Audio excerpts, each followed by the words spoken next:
Damong Ligaw.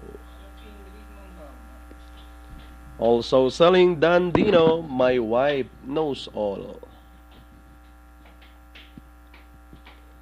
All set, ready to race. Race number 2, stand by for a dispatch.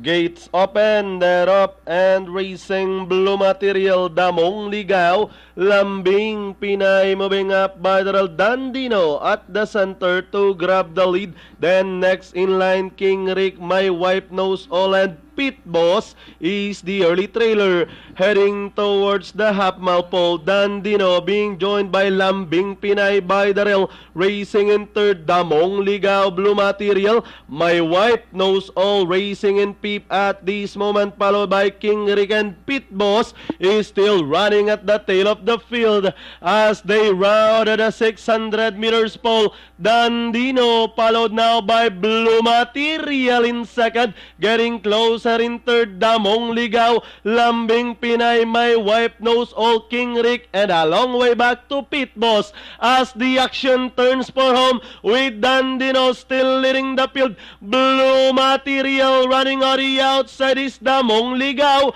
My Wife Knows All also closing in. Lambing Pinay, King Rick.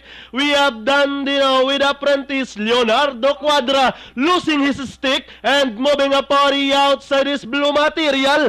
Dandino, Blue Material running on the outside. Damong Ligaw like a house on fire moves up to grab the lead and winning this race over Blue Material. Then comes Dandino, King Rick, My Wife Knows All, Pit Boss.